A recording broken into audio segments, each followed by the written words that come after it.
Abithaa a komishoni ya kũhũrana na ungumania EACC nĩ manyitĩte mũndũrũme ũmwe ũrĩa ũrekwĩrwo akoretwo agĩkungia andũ wara na kũmaiya mbeca na njĩra ya kũmahenia atĩ akoragwo obithaa wa komishoni ya EACC.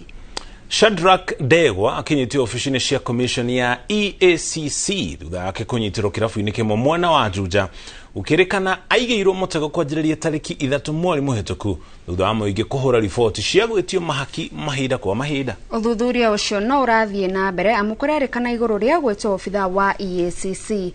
Ndegwa no areraga andũ akoragwo rũhonge-inĩ rwa ũgacĩru NIS rwa borithi na rũhonge-inĩ rwa DCI.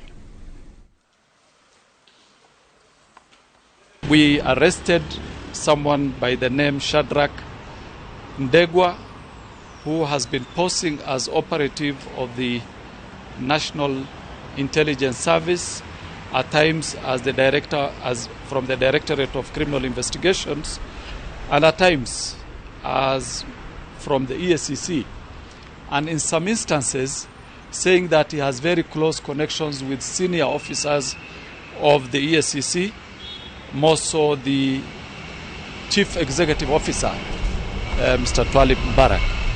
And we've been following him for some time because he's been on our radar for a while. And yesterday we were able to arrest him.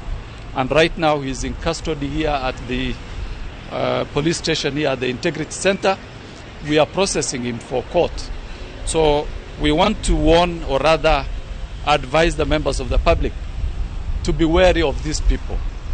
The way the EACC operates is whenever we are doing investigations, we don't call people we are investigating unless it is a follow-up.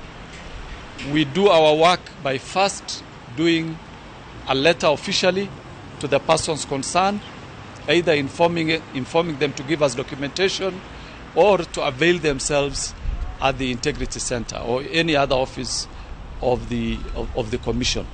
We don't make phone calls unless it is a follow-up.